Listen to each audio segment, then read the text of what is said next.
on va insérer une text box. Donc vous allez dans le menu Insert et Text Box. OK? Donc là apparaît une text box. Vous voyez que quand je la sélectionne, il y a donc bien les 4 encres qui s'affichent.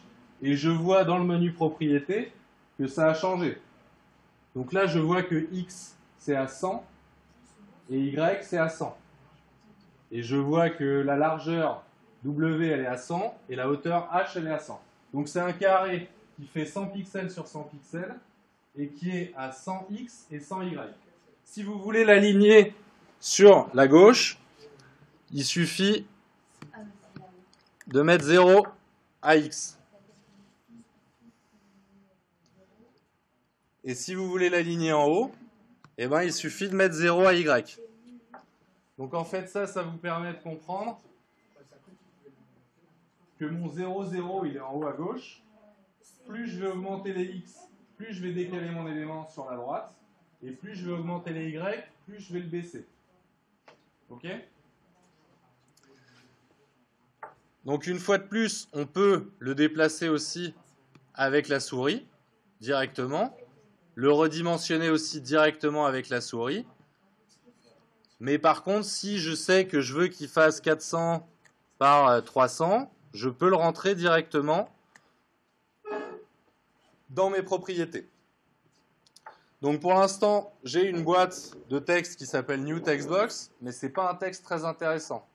Donc pour pouvoir éditer le texte, il faut tout simplement double-cliquer dans la boîte de texte. Quand on double-clique dans la boîte de texte, on arrive dans l'éditeur de texte. C'est bon pour tout le monde? C'est bon?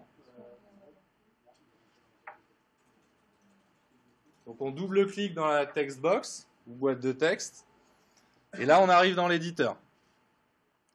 Donc une fois qu'on est dans cet éditeur, on peut saisir du texte, ce qui est pratique. On peut aussi mettre en forme ce texte. Donc il faut le sélectionner, et puis on peut choisir une nouvelle police. On peut choisir une nouvelle taille, on peut choisir de le mettre en gras, en italique, en souligné, on peut changer la couleur du texte. Et qu'est-ce que ça veut dire normal? On peut le centrer. Alors, tout à gauche, ça c'est les balises HTML. Donc en fait, normal, ce sera du texte normal. Et ensuite, heading 1, heading 2, heading 3, ça veut dire titre 1, titre 2, titre 3. C'est des balises qui sont préenregistrées dans le HTML et qui auront déjà un aspect préenregistré. C'est-à-dire, si vous voulez tester, vaut mieux les utiliser normalement pour des titres. Mais par contre, la mise en forme est déjà choisie. Donc si vous voulez vous choisir la mise en forme, vaut mieux rester sur normal. Après, vous pouvez faire la mise en forme que vous voulez.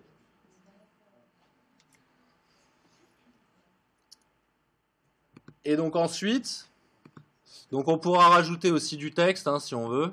On pourra rajouter des liens.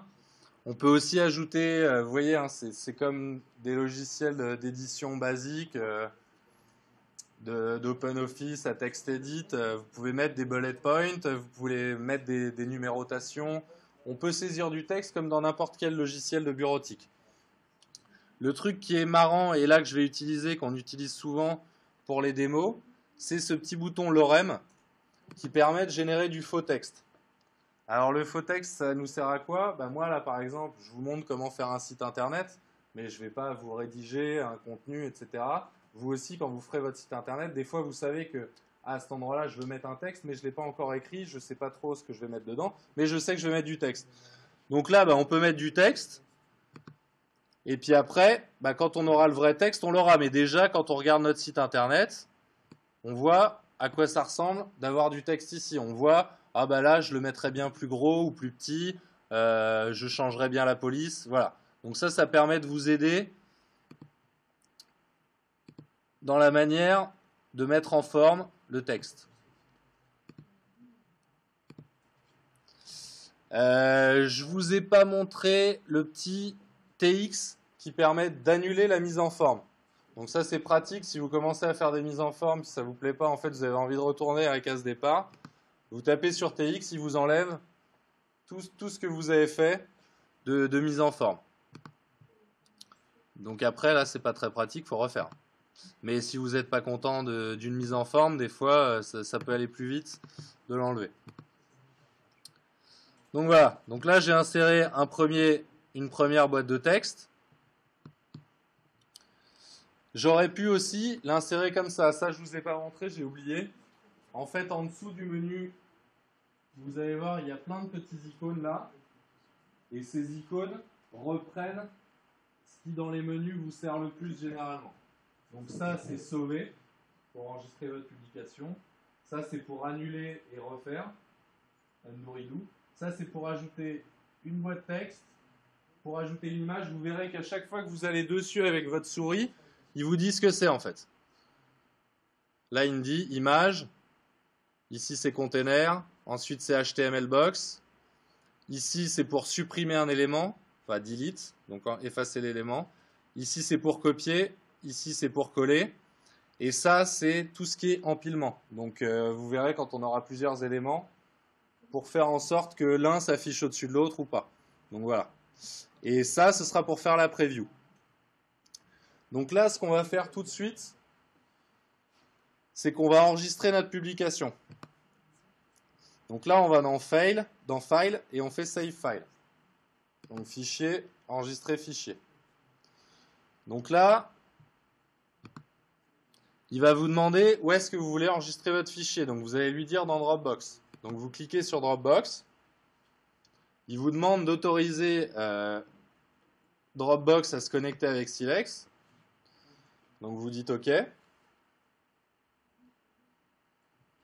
Et ensuite, il va vous demander votre mot de passe, votre adresse internet, votre adresse mail et votre mot de passe de Dropbox pour vérifier que c'est bien votre Dropbox.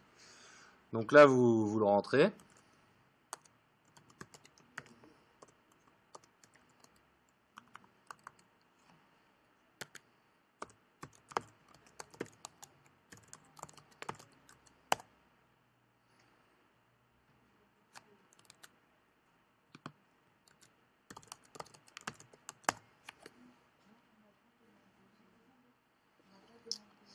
Et donc ensuite, vous autorisez. Ah bah, tu as été plus vite que moi, tu vois.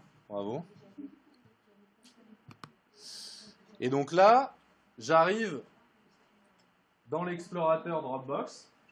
Donc là, vous voyez, moi, je me suis créé un compte Dropbox comme vous pour vous montrer ce que vous avez. Au début, on n'a rien dans Dropbox, on a juste prise en main de Dropbox. OK ?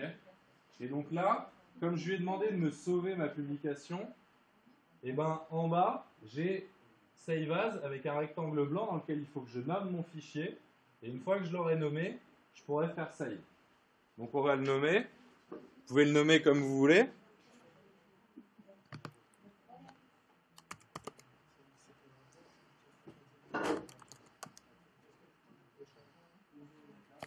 Donc une fois que j'ai rentré mon nom, je clique sur Save. Et là, normalement, en bas à droite, j'ai un petit message de confirmation qui me dit « File is saved ». Ça veut dire que mon fichier est bien sauvé. C'est très important d'avoir ce message de confirmation. Si vous ne l'avez pas, il faut s'arrêter tout de suite.